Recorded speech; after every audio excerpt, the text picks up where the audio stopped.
I think when you can open up the newspapers and find 4 Tory women MPs staring out at you wearing T-shirts saying this is what a feminist looks like, you know things have changed a bit. Thatcher once said, I owe nothing to women's liberation. Now we have Tory MPs like Louise Mensch saying that a feminist is a woman who goes out there, achieves things and makes things easier for other women. At the same time, of course, Mensch is part of a government whose vicious austerity drive is driving growing numbers of women out to protest.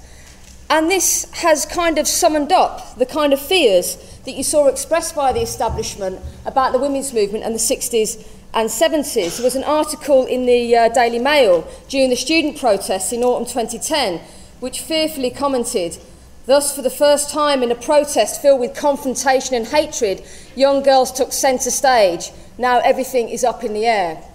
And it's that sense of things having changed but also remaining the same that I really want to look at, because there clearly has been enormous changes over the last number of decades. If you talk to any woman who was around in the 1960s, if she went into a high street store to get a washing machine or something on hire purchase, she couldn't do so without having a husband come in to basically sign his signature as her guarantor. In contrast, today you can have The Guardian celebrating International Women's Day with a comment that they have led countries, broken through glass ceilings and even been in space. So there's been a huge change. But at the same time, I think really the daily experience of women is one in which the kind of jobs they get, the kind of time and work we have to put into care and responsibilities, the way our sexuality is treated, the way we're made to feel about our bodies is shaped by the fact that we are women. So take one example, one of the big changes has been the mass entry of women into the workforce. But 42 years since the Equal Pay Act, the pay gap is still 18% for full-time women workers and 38% for part-time women workers. It's clearly the case that women are no longer primarily confined in large numbers to domestic and childcare responsibilities in the home. But UK Carers points out that 7 out of 10 women will be unpaid carers at some point in their lives. One of the markers of the changes has been the dramatic increase of women going into higher education. But it's also one of the places where we have seen some of the most rampant sexism raising its head, with even student unions hosting pimp and whore nights, Playboy bunny nights, and promoted naked calendars to raise money for charity. And it's really that complex situation that I want to try and explore in relation to the position of women in society. And in order to do that, what I want to try and do is to ground an understanding of women's oppression within an analysis of the core economic relationships at the heart of capitalism. And I think that's really important because the way that oppression is experienced and can manifest itself under capitalism is such that it can appear to be a kind of innate feature of human society. And I think this is reinforced by the way capitalism functions as a whole, such that its workings appear to be natural and eternal as the weather, without a beginning and therefore without an end. But this is not the case either in relation to women's oppression or capitalism. Both arose in specific historical circumstances. Women's oppression is intimately bound up with the historical development of class society, and that is the division of societies between an exploited class and an exploiting class, whose wealth and power rested on their control over the labour and produce of the exploited, but which also in turn foisted on those societies particular roles and divisions between women, sets of institutions and ideas, crucially the family and the state, which played a critical role in maintaining and perpetuating those wider class relations. That's quite a bold claim. I would recommend that people go to the meeting on the roots of women's oppression to get to grips more with that. But what I want to look at is how under capitalism, that process of exploitation, that division between those who own and control the means of producing things, from access to raw materials to the workplace, gives them power not only to determine what gets produced, how it's produced, in whose interests, but has been central in generating the divisions, ideas and institutions that perpetuate women's oppression. And I want to illustrate that by looking briefly at the origins of capitalism, but then really focusing on what has happened over the last number of decades. Because what you see with the birth of capitalism is a shift from one form of class society to another, and it's a class society which is centred on the ruthless competition between capitalists to accumulate profit. A never-ending process in which the capitalists, in order to keep ahead of each other, in order to stay in business, continuously seek ways of maximising and increasing exploitation. And this makes it quite a dynamic system, more dynamic than anything that has gone before. And it initially involved the breakdown of some of the divisions, prejudices and institutions that had been central to shaping women's oppression. The old family, for example, that had been rooted on working relationships on the land began to break down as men, women and children were drawn into growing urban areas where they were atomised by a labour market and forced to compete with each other for work. Capitalists seeking to cheapen their costs also resorted to the labour of women and children, and overall this contributed to the breaking down of sharply defined gender roles and the fragmentation of family life. And over time, really, this became to be seen as a problem by elements of the capitalist class, crucially because it threatened to undermine the very basis of further capital accumulation, the reproduction of the working class. Because the breakdown of the family interacted with wider conditions of poverty and exploitation to have a dramatic impact on the health and mortality rates of workers. And in that context, rebuilding the family really came to be seen as a solution in terms of pushing the cost of reproduction onto the working class, into the private sphere, within which women would carry the main burden and men provide the main source of labour.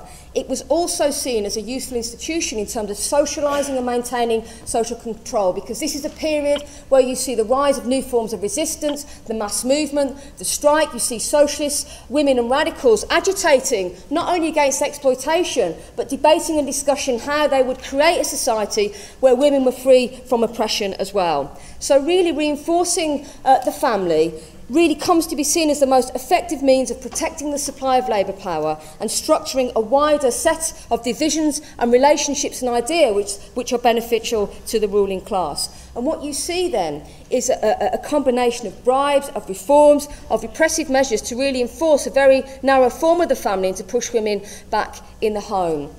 And this is reinforced ideologically by a whole set of ideas which undermine women's independence, not just economically, but a whole being, really, in terms of the very narrow ideas that she is expected to conform to. You have marriage laws formalised at the time, for example, in which women's right to property, income and children is removed. At the same time, you have laws being introduced which give the state great powers over policing women, in particular a real demonisation and war on prostitutes, women who were forced to sell their bodies to survive.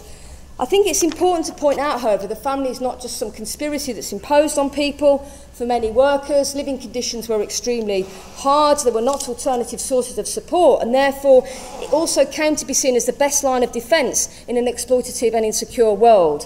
One of the few sources of support, love and solidarity. And that's why many workers, men and women, fought for what became known as the family wage, in which the male wage would purportedly cover the living costs of the wife and family, and also for the introduction of legislation which restricted women from having to work in certain areas. It became a kind of common sense survival strategy, but it was a retreat from some of the more radical solutions that had been debated inside of the working class. It strengthened a whole number of reactionary ideas about women's place being in the home rather than the workplace and the movement, and it created divisions across the working class that actually undercut the ability of workers to fight effectively. In other words, it was a backward step really for women and the working class as a whole.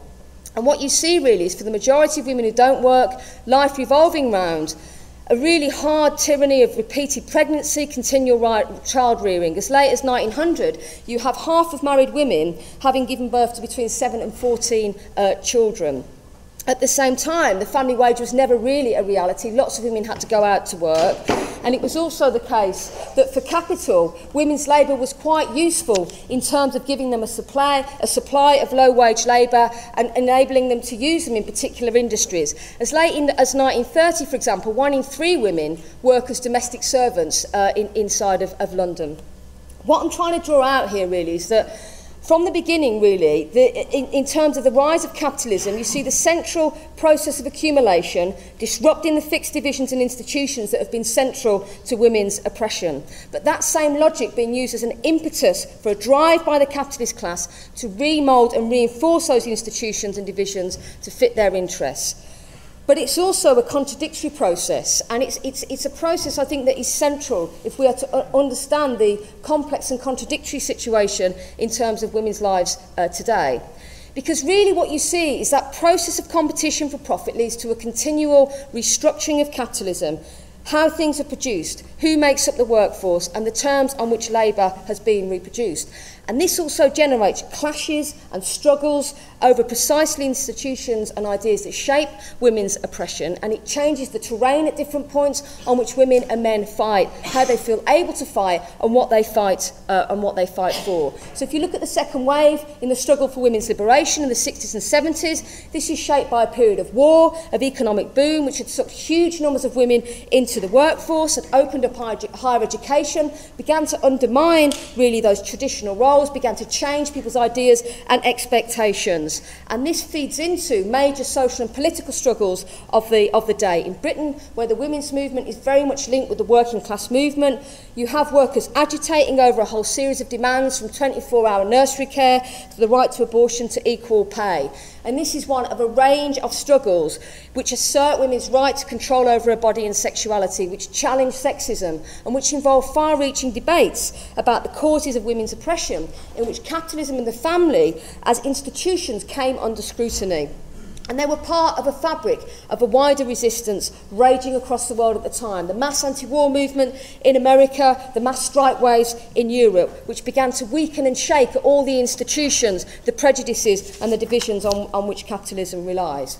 And really what you see is those structural and material changes, the way they are shaped profoundly by political and class struggles, is really key in terms of understanding the huge shifts in terms of women's economic, political and social role in society, the expectations women have about their lives, the wider social attitudes. You know, women are now a central part of the workforce, and in many ways, therefore, the strict division of labour in terms of gender, really no longer applies. You could argue that women are just as much defined in terms of their role as workers as their role as carers. And it's part of a wider set of changes, really, in terms of how people organise their personal lives and also what the shape of the family looks like as well. I mean, there was a poll very recently that showed that 50% of people now think that they live in unconventional families. Don't get married, have children outside of wedlock, bring kids up in single-parent families, and so on. So an enormous transformation. But I think what I want to draw out now in the second part of the meeting is that the transformation has only gone so far because we haven't succeeded in breaking a system based on the ruthless drive for profit, which subjects every area of our lives, from work to our personal lives, to the logic of capital accumulation. Because capitalism needs women's labour to be available to exploit.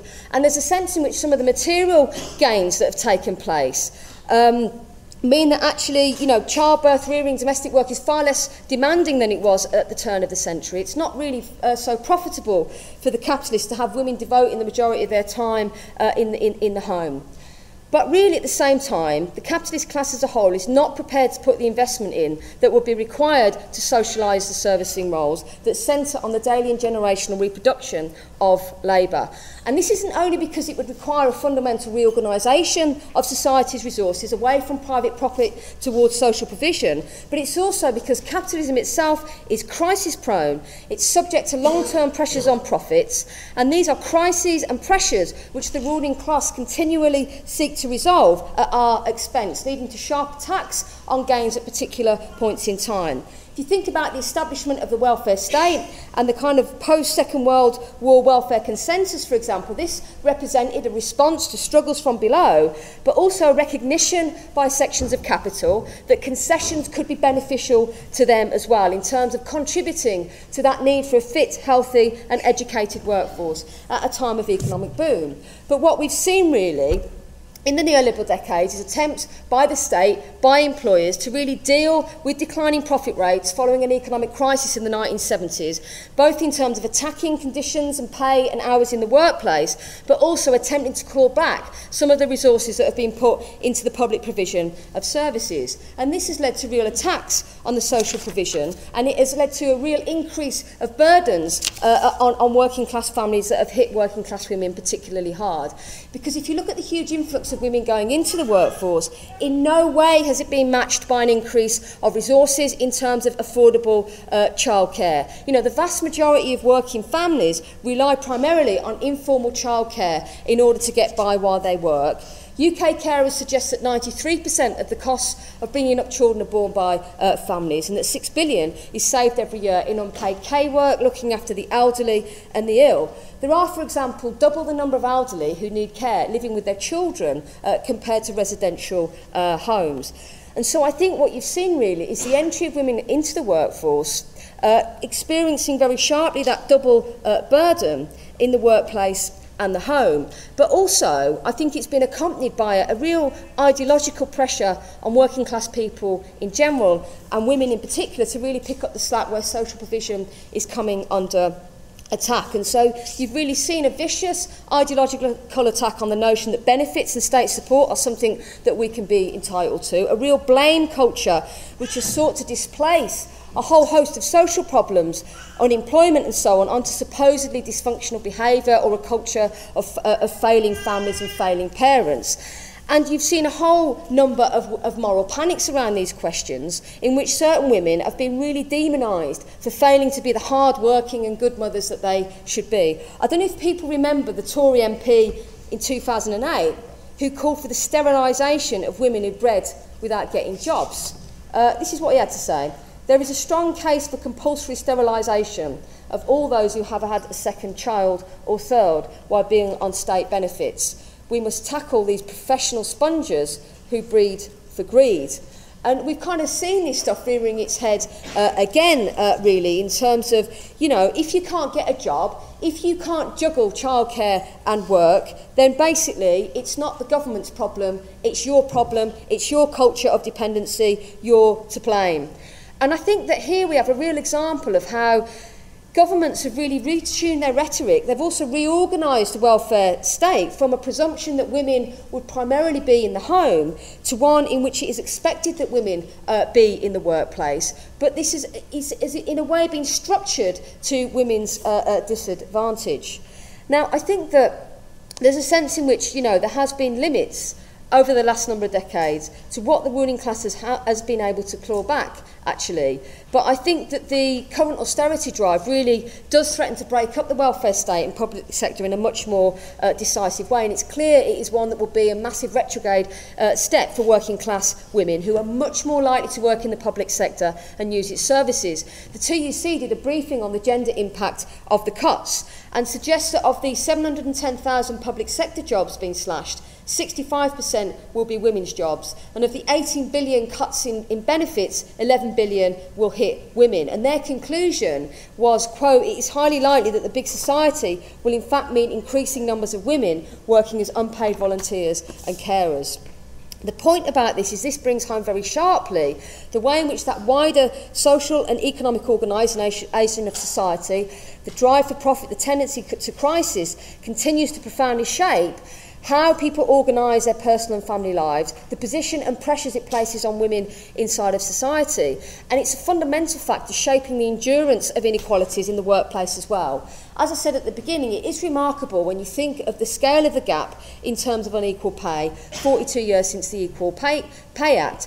And one of the central factors shaping that is the way in which childcare and family responsibilities impact on women's working patterns, meaning they spend less time in full-time jobs, more time in part-time jobs, and have more interruptions to their work. The Research Equalities Review, for example, found that mothers were one of 3 most disadvantaged groups in getting jobs, alongside the disabled and Pakistani and Bangladeshi women. And one reflection of that is the concentration of women in part-time work. 3/4 of part-time workers are women, and almost 40% of women workers are part-time. And this is often the chosen option of women trying to fit work around other commitments and responsibilities. And it's reflected in the very high unemployment rates amongst single-parent mothers, 61%, with the vast majority saying that actually, if they had the childcare of their choice, they would like to go into work. These are just some of the direct ways in which women's wider social role impacts on the work that they do.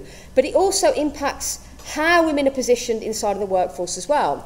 There was a report that found that 50% of women work in just 10 occupations in Britain, with the top category being retail and sales assistants, followed by teaching and healthcare, with administration and cleaning occupations coming 9th and 10th in the scale. And on one level, this reflects the way in which the kind of jobs available and that are taken up by women in some ways replicates that wider social caring role, and also how direct discrimination can limit the kind of jobs that women get. But I think that we also need to understand how the concentration of women in certain occupations has been shaped by a wider context in which women have gone into the workforce at a time of the restructuring of the labour force, which has seen the decline of manufacturing jobs, the expansion of jobs in certain areas, in business, in service, in retail, as well as the public sector. And that the way in which this restructuring has coincided with a period in which there has been a number of deep recessions and in which the working class has been on the defensive at the time that the employing class has been really trying to seek various ways to reduce costs. And really it's in that climate that women have entered the workforce and that employers have sought to use women in particular sectors as low-wage and flexible labour. But that doesn't mean, however, that we should see women as forming some kind of precarious part of the workforce, separate from the traditional working class. It's very important to recognise that part-time work for lots of women represents a step out of the isolation of the home into the collective workforce, and that actually most part-time jobs are also permanent jobs as well. I think it's important to point out that women not only make a far greater proportion of the workforce today, around 50%, but they occupy jobs that are much more central to the production process as well, whether it's teachers that the bosses need to produce, educated workers, or whether it's cashiers in supermarkets, which is the single largest private employer in Britain. And that is important because just because significant sections of women are employed in low-paid or poorly organised sectors doesn't mean they don't have the power to challenge it. It's also the case that one of the biggest employers of women is the public sector, where women make up 65% of the workforce, and where actually conditions and union organisation have remained relatively stable. It's really interesting that the pay gap in the public sector between men and women is 13% less than it is in the private sector. And we know, of course, that these things are coming under attack at the moment, but the outcome is by no means predetermined. And one of the things that it's doing is drawing women into a struggle. We can see how in Britain, women have been at the centre of the return of mass working class action, forming a majority of the 2.5 million workers that took strike action on November the 30th and the strikes that followed. And it's quite interesting if you look at the unions that have been taking the action, the PCS, the NUT, and ESUWT Unison, actually all of those unions have a majority female membership, whilst UCU has just under 50% female membership. And if you look at overall union density in Britain, women are actually better unionised than men. And this is one illustration, really, I think, of the potential power of women as part of a working class, a power that lies at the heart of the process of exploitation that's so fundamentally shaping women's oppression and sexism. And it's why I think the question of exploitation and class is important, not only as a tool of analysis, but also in terms of shaping our strategy when it comes to fighting back. Because one feature of this period has been how, on the one hand, I think what you've seen is the conditions of working class men and women coming even closer together, intimately shaped by a period of class attacks. But at the same time, what you've seen is a much more obvious class divide opening up between women, with a significant layer of women gaining access to jobs and roles which give them a great deal of control of the lives of the rest of us. I mean, at the sharpest end, this is evident in the way in which you have a whole number of women now fronting up austerity. You think about Christine Lagarde, the leader of the IMF, coming out in the run-up to the elections and saying, the Greeks have to take their pay and they have to pay their taxes. Of course, she doesn't pay her own taxes. But this is reflection of a kind of deeper process which has seen a layer of women, access some of the highest paid jobs, which gives them a level of control over other people's work and labour. So in both Britain and America, the number of women going into management positions has increased quite dramatically over the course of the last couple of decades. I think it's important to recognise that there are limits to this, that it's still the case that the higher up you go in the workplace or wider society, the less women occupy positions of authority and power, and that women of all classes experience discrimination and sexism. I mean, it was really disgusting to see the outrageous treatment of Nafissatou Delio, who was raped by the IMF leader Dominic Strauss-Kahn. He got away with complete impunity. But it also really exposed the scale of rampant sexism that exists at the level of the political elite. You had one of his political allies complaining, what's the fuss about since no man has died? And a well-known journalist saying that what had taken place was simply, quote, an imprudence, the skirt lifting of a domestic. And, you know, this misogyny really has an echo across the institutions and echelons of power. But nevertheless, I do think we have to be clear that there is a significant layer of women whose power and position in society gives them a stake in the system, and it sets them apart from the experience of the majority of working class women. As one American writer put it, hitting your head on the glass ceiling is not the same as falling into the basement. And actually, you know, having access to powerful jobs and money has given women, some women, the means to buy out of childcare and other caring responsibilities, often by hiring other women in some of the kind of poorest paid and least respected jobs, cleaners and nannies and so on. And, you know, this may explain why a survey of women executives in Europe put childcare down as their lowest priority. They simply want to earn good money, the report summarised, and make their own decisions about how to solve childcare issues. And that compares to a very different situation confronting working class families, struggling to cope with the immense pressure of work, of childcare. And if you look at those households with children, women and men are much more likely to work shifts and unsociable hours, whilst fathers of newborn babies work the longest hours of all. And what I'm trying to point out here really is that class has the power to mitigate against many of the factors that lie at the core of women's oppression. But it also positions women very differently when it comes to the question of fighting back. And an American socialist who was involved in unionising drives in the early 20th century, Elizabeth Gurley Flynn, put it like this. She said that the queen of the parlour has nothing in common with the maid in the kitchen. The sisterhood of woman, like the brotherhood of man, is a hollow sham to labour. Behind all its smug hypocrisy are the sinister outlines of class war. And actually, class divisions have always come to the fore in the course of major struggles for women's liberation, in periods of social and political unrest. So think about the struggle for a vote. There was a divide between those who wanted the vote on a level with middle-class men and those who wanted a full franchise, but also saw it as part of a wider struggle against poverty, brutal employers and slum housing. And you can see the class divide right through to today. But I think the thing about the current period is I do think it's kind of deepened some of the contradictions between the different strands of thought about women's liberation. And I think that's most apparent in the phenomenon of Tory feminism that I talked about at the beginning of the meeting. Of course, this is partly sheer opportunism on behalf of the Tories, who are worried about their unpopularity amongst women. But I do think it is indicative of a wider shift and attempts by elements of the ruling class, from big business to governments, to use the language of equality and liberation to promote the supposedly progressive credentials of enterprise, of free market capitalism, of Western democracy. And so you can now have austerity and cuts legitimised through equality impact assessments in the workplace. You know, it's all right, we know you're going to lose your job, but we've got it through the equality impact assessment, so it's all fine. You know, you see Muslims being demonised and the right to wear the hijab, attacked or banned under the guise of defending women's autonomy. You see wars being waged in the interest, supposedly, of women's liberation. And of course, we've also seen that commodification of our bodies, of our sexuality, reaching new frontiers in recent decades, and being accompanied by this insidious set of ideas about individual choice and empowerment.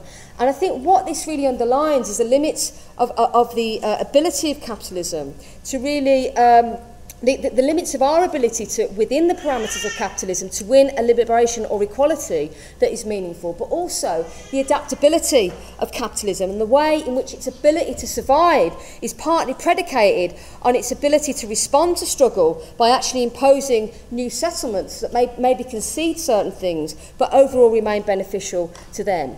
And really, it has been shaped by that period in which their side has been on the offensive and our side has been on the defensive, and therefore in which it has been driven through in a way that has been to the detriment of our class as a whole. To go back to the issue of equality in the workplace, for example, if you look at pensions, sure, we see the gap in terms of pension income get narrowing between men and women, but it's not because women's income, pension income is rising, it's because men's income is actually falling, and at the same time equality as men, I mean, now women can work as long as men.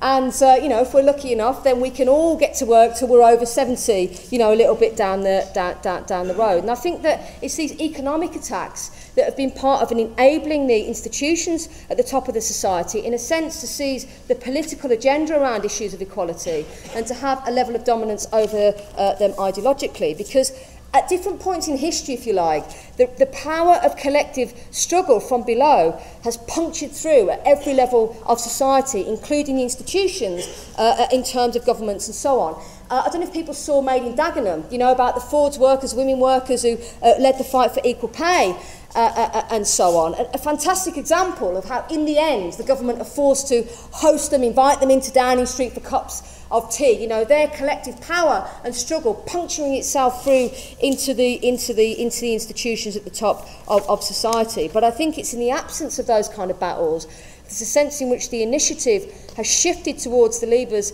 of power and institutions that have been forced to adapt but have tried to do so on their terms. And it's something that Jenny Turner put very well in a book, in an article that she wrote, where she referred to a No-Frills Feminism, in which women are sold a settlement that doesn't throw bricks, ask awkward questions. She can have as many qualifications and pairs of shoes as she likes.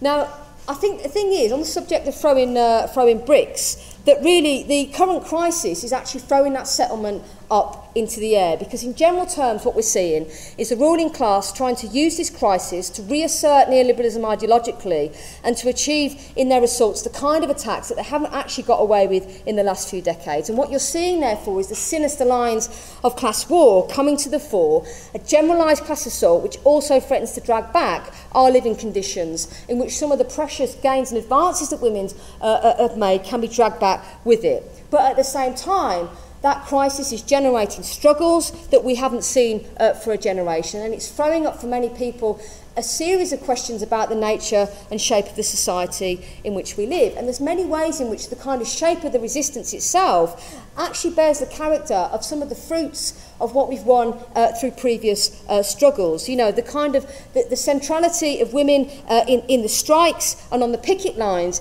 is one reflection of the central role of women in the workforce, and we see women playing a prominent and leading role in a whole number of political and social struggles. And I think the big challenge for us is really how we try and, as we root ourselves in that struggle, be part of shaping a strategy that can be most effective in beating this assault in terms of challenging sexism and inequality, but also giving people confidence that we have the power to uproot a system in which capital rules and dominates over our lives in every aspect. Just want to finish by saying what I think that means. I think it means, firstly, recognising the need to centre our strategy in mobilising our power as a working class. The retrograde step that austerity will impose on all of us and working class women can only be fought effectively by men and women asserting their power as a class back. But I think it's also important to recognise that those struggles can play a very powerful role in undermining divisions, in challenging sexism, in helping to invigorate and bring power into a whole number of struggles against women's oppression. Because if in Britain the whole the terms on which the things we have won were shaped by our class being on the defensive, if you like, a shift in the balance of forces, class forces can strengthen our ability to challenge women's oppression in all its manifestations, the inequalities in the workplace, the sexist crap that divides us and invades our personal lives. I mean, if you think about just how people felt after November the 30th, you know, going back into work, people felt less isolated, more confident to take things on. And I think you see it very clearly on a mass scale, where the struggles have gone much further. If you look at Egypt, the way in which women have come to the fore, crushing bricks together alongside men to take on the barracks thugs, fully participating in the popular committees, central actors in the strikes that took place. But we also saw the way in which, as part of an attempt by the military to push the revolution back, also involved quite a conscious attempt to try and victimise women and to try and attack women. And that is really a very important illustration that while struggle can play a powerful role in overcoming divisions, it is not an automatic process. It's something that we have to fight for, because people fighting and moving into struggle against austerity don't automatically see the need to support fights against oppression, just as people who are angry about sexism don't necessarily see a connection between that and strikes and demonstrations against the cuts. Divisions and oppressions don't just fall away when people move into struggle, and that's especially the case because this assault is being accompanied by all kinds of attempts to divide us, to attack welfare mothers or multiculturalism or immigrants, to whip up moral panics. And the point about that is that for us, building unity and challenging prejudice is a practical necessity if our class is going to win. It is essential if we're going to uproot the exploitative relationships which root and shape women's oppression. And therefore, our political perspective needs to be one that is based on the recognition of the need for a revolutionary struggle that recognises to take control of the banks, the workplaces, the streets and our labour is essential if we are also to take control of our lives and to end women's oppression. And I'll finish with a quote by an Egyptian activist who put it very well, I thought, when she said, "We say liberation of women. Ours is to change everything, to change the constitution so all Egyptians are equal, to change the family code so men and women are equal, to change the culture, to change the economy so that all Egyptians are equal, not multi-billionaires and 50% of Egyptians under the poverty line. It's political, it's economical, it's social and it's cultural." I just want to talk about a couple of things. One is the way that the state tries to turn women against men. And I remember there was a quote from some MP, I think, saying that part of the problem that men are facing at the moment, losing jobs and employment, is because women are in work and taking their jobs. Also, I'd like to talk about the care system where I work at the moment, and what's happening there at the moment is there's a lot of bank jobs, which are basically a lot of women working care, and a lot of women are taking these jobs. And bank work is basically you get only however many hours a week the employer wants to give you. So you can end up with just 2 hours a week, and this is a real struggle for people wanting to pay bills. And also you've got no rights with holidays, and it's sort of by setting up these bank contracts, it's getting rid of all the things we've fought for and that you're protected in sort of other jobs, because a bank contract completely can get rid of any of that.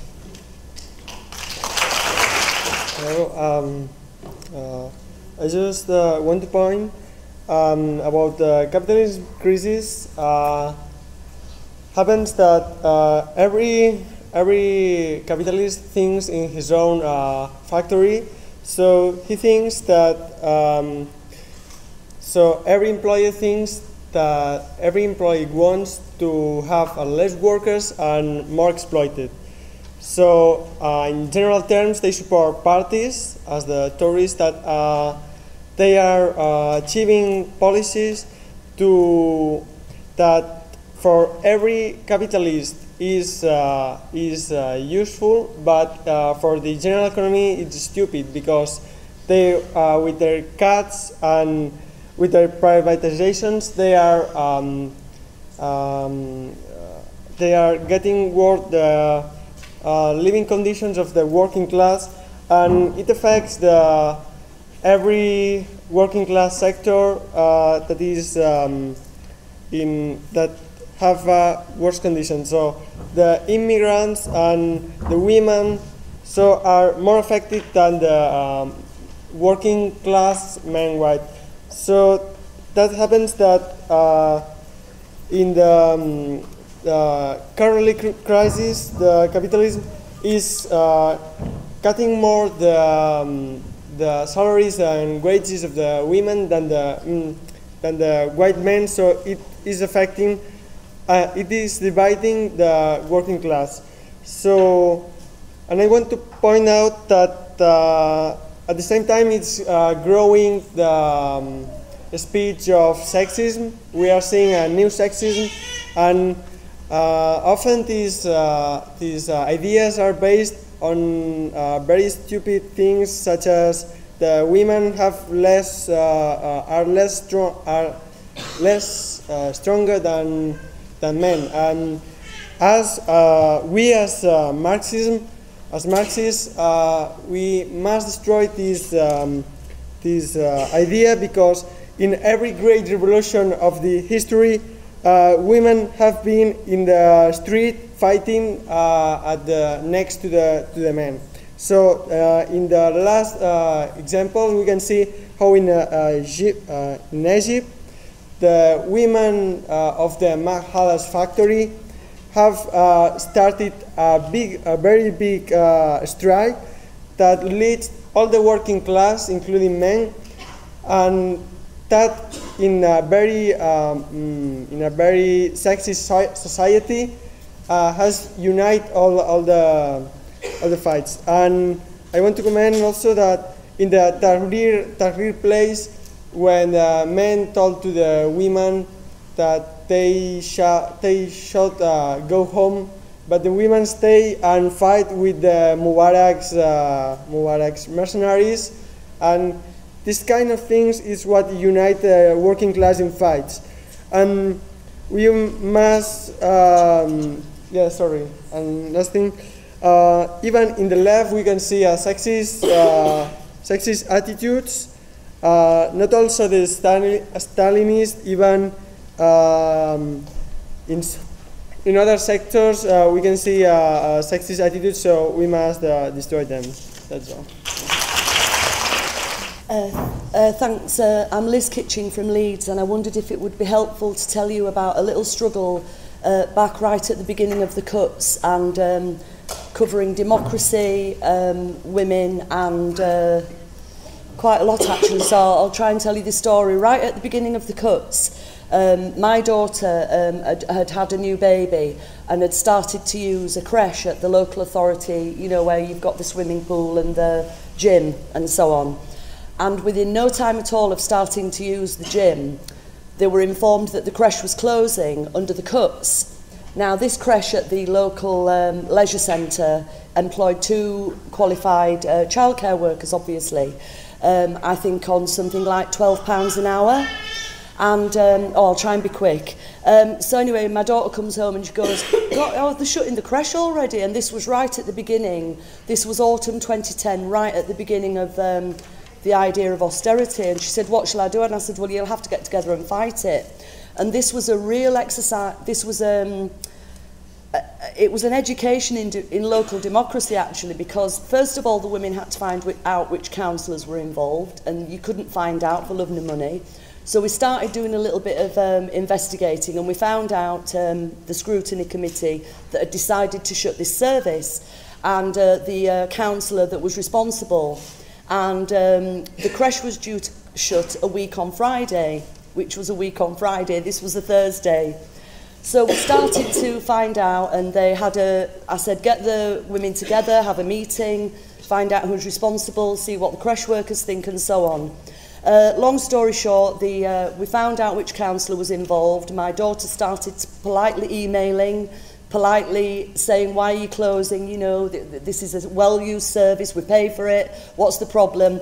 We can't afford it anymore," said the councillors. "It's got to go, we can't afford it."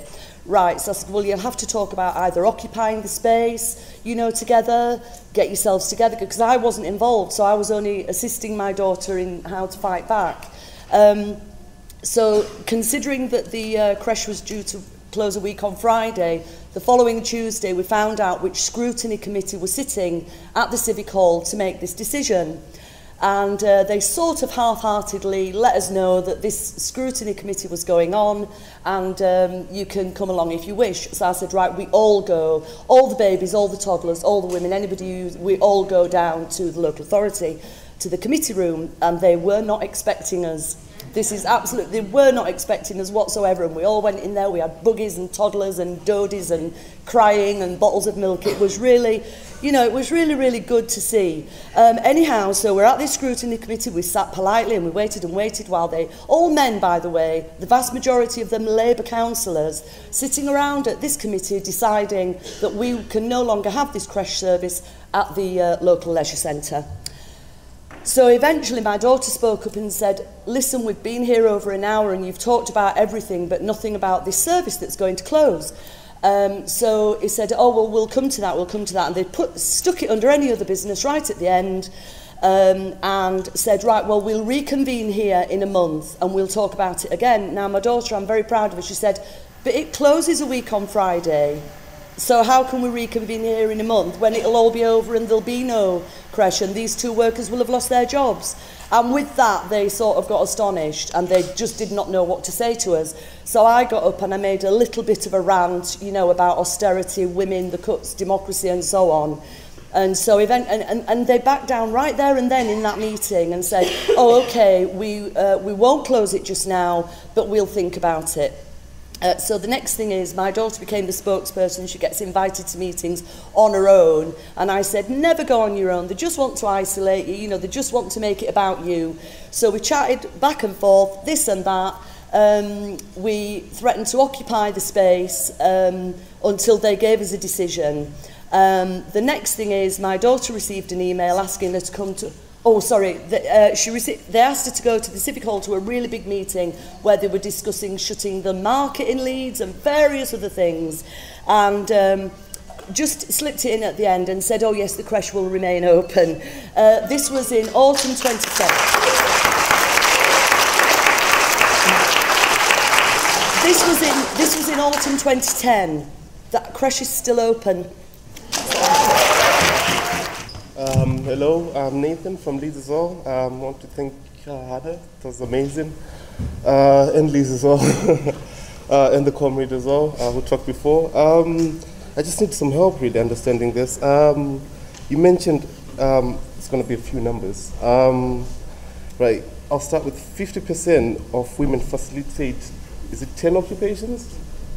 Concentrate, yeah. All right, okay. I don't know, that's shocking. And I was just wondering, sitting down, I wonder how the percentage of ethnic minority women as well that occupy this percentage as well. And that follows to, I came through, I think it was Hakim, and Hakim talked about this agency, is it preference theory? And yeah, she talked about the options that women have. They could be home-centered, work-centered, and they could be adaptive.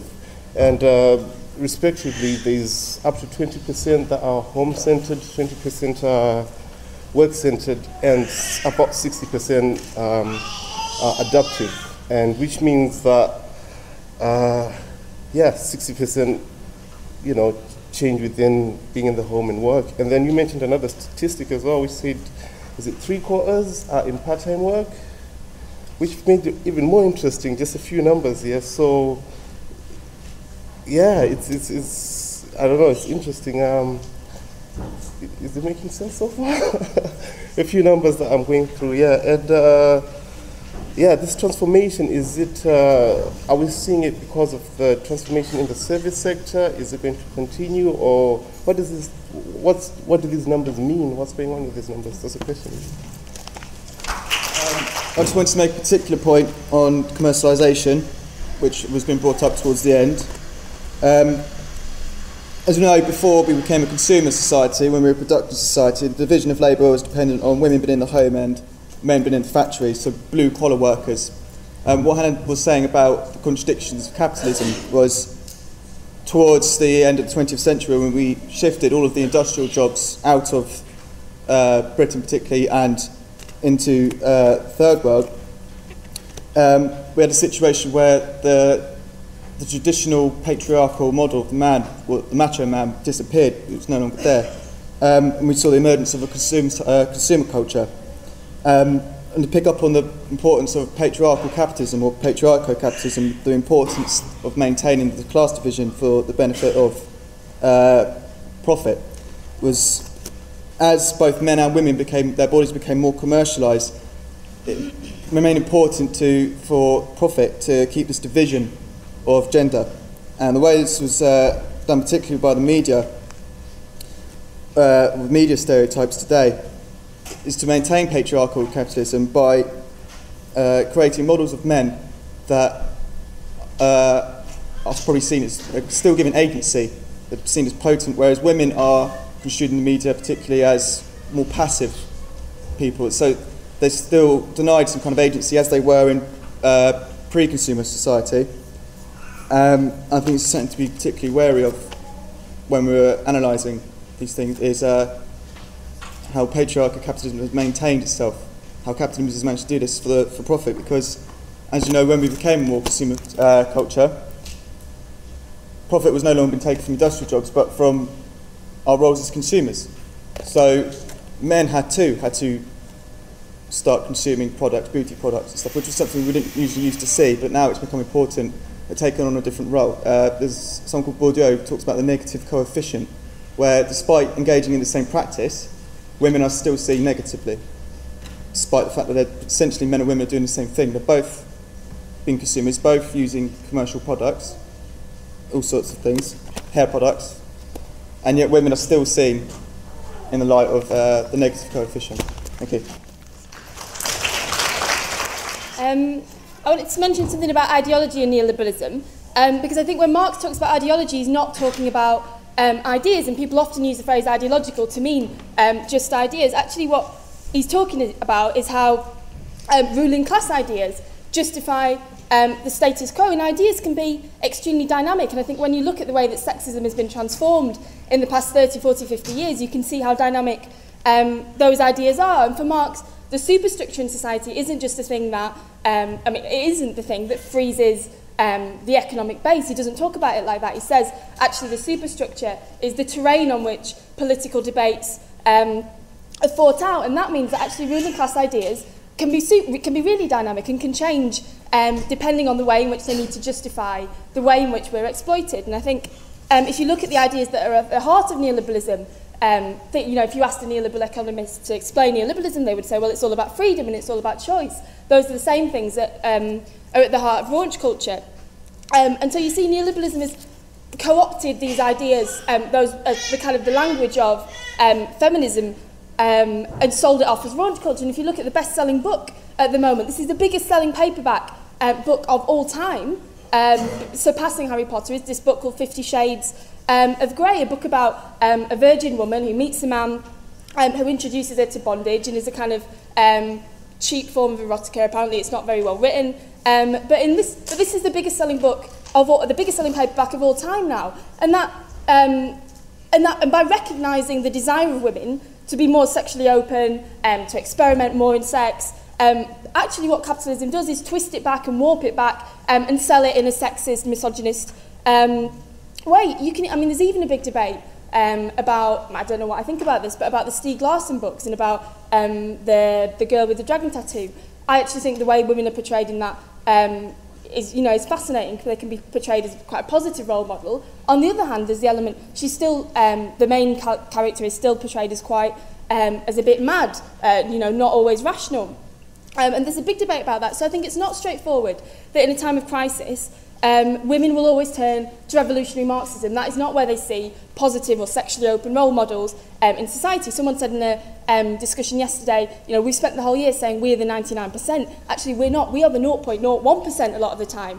And so how do we relate to the 99%? And I think, where did the term raunch culture come from? It didn't come from a Marxist. So I think while stepping up our analysis of raunch culture, we also have to step up our analysis of neoliberalism. Someone said in a meeting earlier that what neoliberalism has done is replaced horizontal solidarities, so solidarity with your workplace, with your co-workers or people in trade unions, with vertical solidarities with people like celebrities or famous people or Kate Middleton or whoever. I don't know what I think about it. I think it's something we should be discussing, though. And at a time when everything is up in the air, when across Europe women are seeing in practice on strikes and on picket lines and on demonstrations that you have to work with men to win these struggles, and that solidarity with men is crucial, because the problem with feminism is that blaming men for sexism means you have to locate another agent for change in society, and we have to bring to the table the one thing that feminism can't, and that's the distinction between exploitation and oppression that unites men and women, and that means locating the agent for change as the working class. Yeah, it's quite interesting that we're seeing attacks on women through the cuts in women's services, child benefits and disabled people, because statistically women tend to be carers for disabled people, but it's quite interesting that that's all happening in a time of austerity where we're all being punished for being alive anyway. And it's quite telling too that there's been a resurgence in lad culture, which is not only inherently sexist in the most crude and disgusting way, but also racist and homophobic at the same time. There's loads of things I could talk about. And they'd be like the slut walks or the attacks on abortion rights in America. But in Sheffield, women and men have started fighting back against the attacks on women, and that was through a campaign that we called SAS, which was Sheffield Against Sexism, which was about 8 weeks of planning that culminated in a fantastic march where we linked it up with the struggles of black people and LGBT people, but also, more importantly, the cuts, because the only way that we're going to start fighting the cuts, fighting sexism, are through the cuts, and we do that through fighting capitalism. Thanks. I just wanted to come back on the comrade who talked about patriarchal capitalism, because I don't actually agree with the term that there is patriarchal capitalism. Patriarchy can mean a number of things to anybody, different people, but strictly speaking, it means in some way the rule of men, the rule of the man. And I think that's sort of the idea that we've that capitalism in Britain, it was a productive capitalism, and now it's a consumer capitalism, and women were consumers, and now men are consumers too. I think that's far, far too simple of what it is, far too simplistic a view of what the system is. I think capitalism is a system driven by profit, nothing else. It's not driven by the need to oppress women or to put men in control. It's driven by the drive for profit. In that system, as it's grown up, the family, the institutionalized oppression of women has grown up to be a useful tool in which to do this. And it has been incredibly resilient, women's oppression, if you like, and the role of the family, however it's changed over the years, in order to make the extraction of profit from workers more efficient. And that's what I think it's important to see. As it happens, in passing, we still do make things in Britain. It isn't true that we just consume things that are made in, the global south. This isn't the case. Again, too simplistic a view. And but that sense of there being patriarchy being knitted into capitalism, and maybe it no longer is. I think that's a mistake. I think the patriarchy is something that implies really that all men have some interest in or play a role in oppressing women. And actually, the vast majority of men, as people have said, have got they've got no access to power and wealth in society. Women's oppression is utterly rooted in the system through the family, but actually we have to say that all men do, the vast majority of men do not benefit from this situation whatsoever. And actually the whole thing of how men and working class men are portrayed in the media, for instance, people, he talked about the media, often working class men are treated as really being a problem, aren't they? They are uneducated, they can't get other jobs, if all these manual jobs have gone, what are they going to do? They're always seen as being people who can't be helped and are layabouts and everything else. And I think just the point about how neoliberalism, the crisis affected, women were sucked into the workforce and into higher education at a time of booming capitalism. We're now deep in a long, long crisis, and actually not only, women's jobs are disproportionately affected because of, the majority of jobs in the public sector are women, but also this idea that the public sector services which are being cut back, actually the burden of who's going to provide that care is going to fall disproportionately on women in the family. And I just think the last few days, the stuff about kids coming to school hungry, it's been blamed on troubled families. Sorry, I say troubled. Actually, one of the Tories actually said troublesome once by mistake, and that's obviously how they really do think.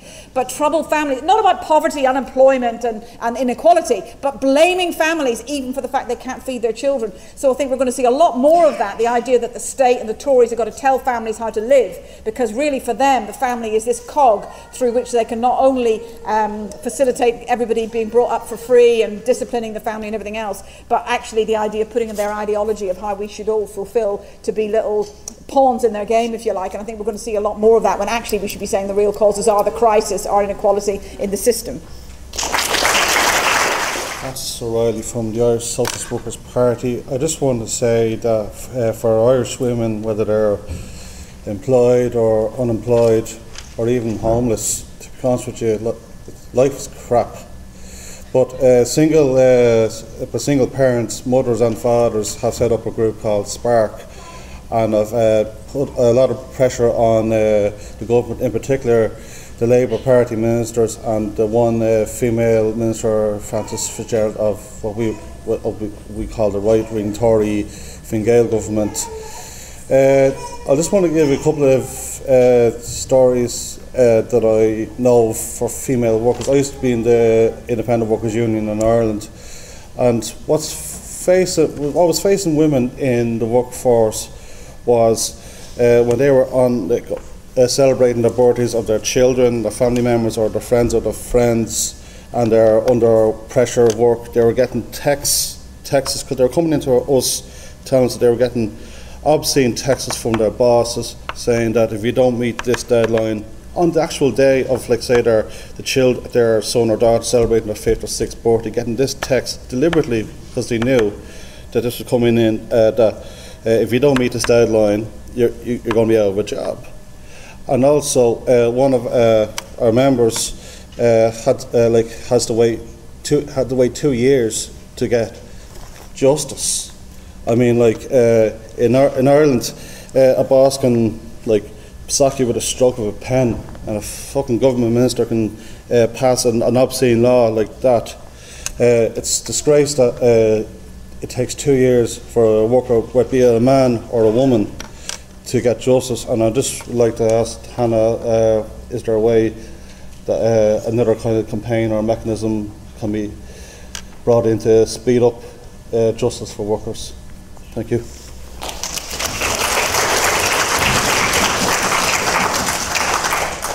Hi, thank you for the lecture. I really enjoyed it. I'm coming from Norway, and Norway might seem like paradise to many of you women here. We have a welfare system different than yours. It's not really welfare anymore, it's workfare. So we have to work full time to get access to the welfare, which limits women's choices immensely, obviously. I want to say something about this, because even though the welfare system is very different, or workfare system, whatever you like to call it, we still have the same numbers you have. We have 40% of mothers working part-time. Fathers of youngest of small children work the most hours, and women who have put their babies into childcare for the first year, perhaps, work also the longest hours.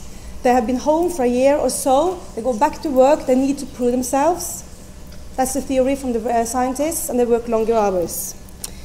So why is it like this? We have the system around women, still we have all these things I said. We have the debates about time constraints, women's health, the stress we impose on children, rushing them to kindergarten before they barely wake up, rushing back home in time to feed them before they have to sleep. You know, when you touch on these feelings, you touch on some kind of meaningless in life, because it's not only theory, it's emotions. You have these kids, you have your family, you want to spend time with them, and suddenly you don't have time with them, and you think, what's the meaning of everything? So I have a question about this later. The ideal about full-time job, it doesn't just come from conservative politicians, it comes from feminists as well. At least mainstream feminism in Norway really pushed forward this idea about full-time work, glass ceiling, and you forget the basement, just like you said. You also have from the left. I mean, me trying to challenging this kind of ideas within the left has cost me a lot of interesting debates as well. It's not been very easy always. But where I find what we say in Norway, the echo chamber for my ideas is within the women from the 70s movement. When I meet women 60, 70, 80 years old, we kind of connect, because they were all about women's liberation. And I'm glad you mentioned, you used this word here in this conference. But in Norway, we don't use that word, we use the term equality. It's all about equality. Women's liberation died in the 70s, and with the 80s came equality. We were all supposed to be equal. Also, women should enter the military, for instance. For me, complete madness, I'm a pacifist. I can't see anything equal about that. Yes, I will wrap up. So, even though I have lots of things to say, I'll end up with this. Question to you. I do agree that childcare is essential, but childcare both extends but also limits the choice of women. Because when the childcare is there, you have no excuse for taking part in the full-time work. That's one question, your thoughts around that. And the other thing is, I'm trying, or many people are trying in Norway now to shortening the working hours. You know, that's the best way to challenge the capitalism, and also to put the premises back on our playing field with the family and the kids, and whatever a family is, I don't care, but you know, the people you live with. For instance, 6 hours working day, that's kind of our goal, that's what we want. Do you have the same kind of debate within your party or in England? Basically, yeah. Thank you. Okay, it's Retta Morin from Manchester. I just wanted to go back to the question that Hanah posed for us about how do we root ourselves in this struggle. And when she asked that question, I remembered that when I first became involved in the Socialist Workers' Party in the 80s, there was a raging debate going on about whether men benefit from women's oppression. And that debate was pushed through and finished with then, but it's coming back.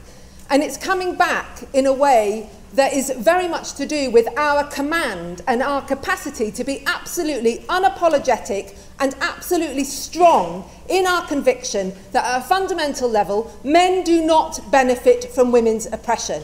Capitalism exists, as has been said, to create profit. They don't care about ordinary people, women or men, not a jot. But let's look at the way capitalism has embodied the woman.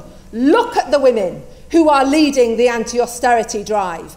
Look at the woman who is on the screens telling us that we have to take cut after cut after cut. Her lobes get longer with the weight of her diamonds on the screen every time you see her. Look at the women who are in those positions. They're immaculate. They're groomed. There isn't a broken nail on them. They don't know what the embodied nature of being a woman trying to live your life is actually about. So have no illusions in those women. But I think there's something that we've got to really take a hold of here. Because the whole process of fracturing and taking apart and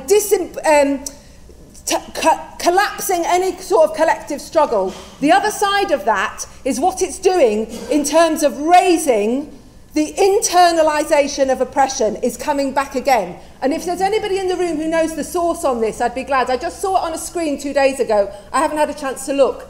Some research findings were published 2 or 3 days ago, saying that 2/3 of the women surviving domestic violence in this country are hiding. They're hiding their injuries. Who are they hiding their injuries from? Why do they feel they have to hide their injuries? Why do they feel it's their fault that they end up being battered in a house which is probably overcrowded, in poor conditions, where somebody's lost a job, where the crash has just gone, where somebody's been shut on by their boss? Why do they think it's their fault? And we have to really get a good hold of that right now, because the time is coming, the wave is there, the young women deserve our clarity and our unapologetic approach to this, and we have the history, we have the knowledge, we have the words written down. Get hold of them and start using them. Okay, that was a brilliant discussion. Thanks, everyone. I just want to really kind of come onto a few things that were raised in the discussion. Just in terms of the guy that came up and saying, you know, what do the numbers mean? That 3/4 of part-time workers are women, 40% of women work part-time, that 50% of women are concentrated in certain occupations and so on. And what I'm trying to get across here is this reflects really on the one hand that there have been real material, political, economic advances in terms of women going into society, but how that has been shaped and distorted by the needs of the capitalist system in terms of exploitation. The need to exploit women's labour at the same time of the need of women to carry the main burden in terms of the privatised reproduction of labour, along with working class men inside of the family. And the advantages that the inequalities that creates in the workplace present in terms of enabling a downward pressure on the conditions of our class as a whole, in terms of dividing us, in atomising us, in concealing the kind of unity of interest that working class men and women have. And here I do just want to come on to the notion of patriarchal capitalism, because I think it's very important that we don't use that term, because I don't think it's very useful. You know, we have to locate what is specific at the heart of capitalism that shapes women's oppression, that institutions such as the family, capitalism doesn't exist to support the institution of the family. The institution of the family arises and enforced as a useful institution that helps to aid that process of exploitation. And it is that way round. And I do think this is very important, because we had debates about this in the 1960s and 70s. You did have people who called themselves socialist feminists, for example, who kind of saw the world in terms of both capitalism shapes exploitation, and then you have the family and patriarchy shaping women's oppression.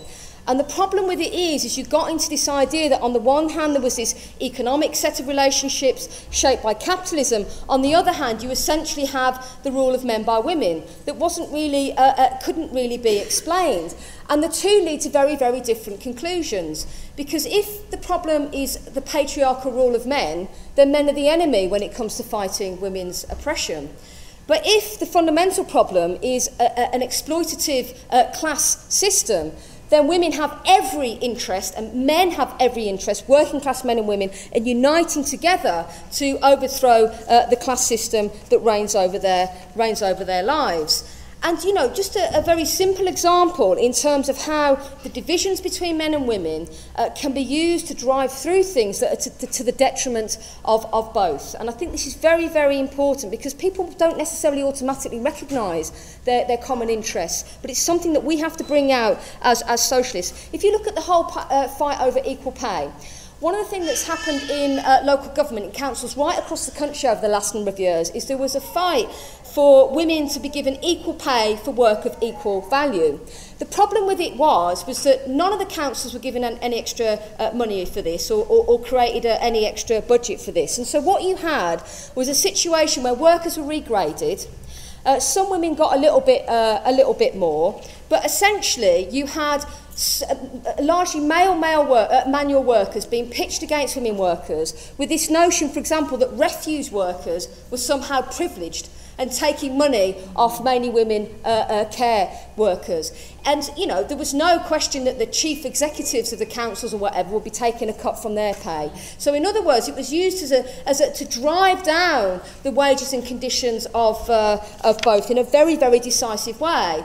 And actually, one of the really inspiring little disputes I think that's taken place is the strike by mainly women admin council workers in Kirklees, where actually their jobs are under threat, and as part of their process of resisting, they went and they picketed out the mainly male refuse workers. You know, that kind of unity really being necessary for the women workers in order to succeed and fight back. And that's incredibly important, because it's one example of the kind of struggles, the kind of solidarity between men and women that has been so central to the big leaps forward that have been made for women's liberation in the past. If you think about the whole history of the 1970s, you know, could the Ford Dagenham's workers have won without the support of the male workers in the factory? Actually, no. Winning that solidarity was really important. And right through that decade, into the 80s, where you had a fantastic occupation of women workers at the Lee jeans factory to save their jobs,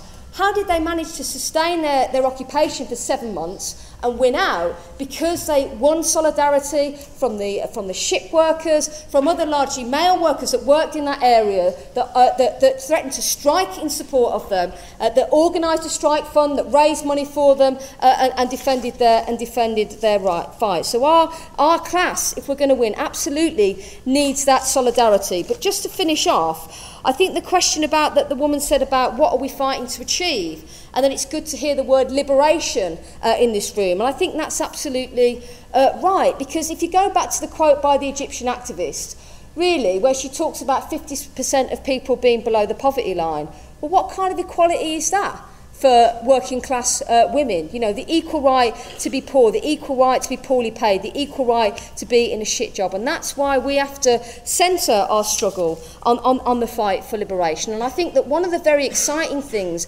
about what we're seeing at the moment is we're seeing people moving into struggle, but those struggles being profoundly political. giving rise to all kinds of debates about the nature and shape of our world, about democracy, about the position of women inside of society. And it's helping to fuel and shape a whole number of social movements, the slut walks that we saw marching across America and coming to Britain, the debates actually that have taken place in the Indignados movement and in Occupy in terms of where sexism comes from, what are the roots of women's oppression, how we join together, together.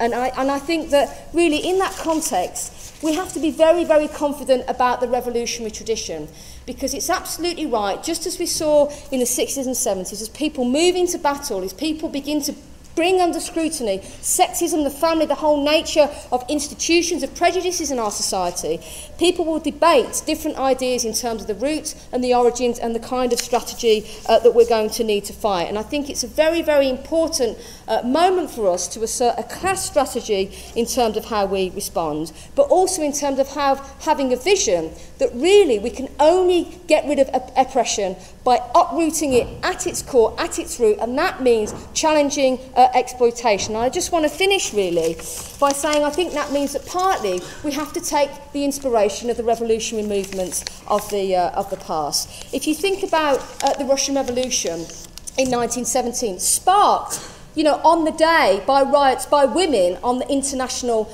Women's Day, where they actually began to oppose a hated leader, they kicked them out, and they began to take control of their labour, of the workplaces, of the land. And in that process, it was by doing that that enabled them to start to reshape society as a whole. Yes, they introduced all kinds of legal changes that recognised the equality of women before the law, gave the right to divorce and so on, but it was part of a much more fundamental attempt to reorganise society, to collectivise the childcare, which Trotsky said was the drudgery suffered by women in the home, to send out, in terms of poetry, poster campaigns and all the rest of it, right into the furthest villages to really begin to educate and challenge some of the worst aspects of oppression that had festered in Tsarist rule. And I just think we are at a time, you think about the last time things really began to flower in the 60s and 70s, we are beginning to see that movement come again. The winds of revolution are wafting over from the Middle East into Europe, and we have to seize that time to have a real clarity, to relate to people's anger about oppression, but also to have a real clarity. Let's not make the mistakes of the past. We are in a much stronger position than we were last time round because of the things we have achieved. Let's finish off that project, that vision, that desire for liberation, and take a revolutionary strategy into the struggles and the movements of today.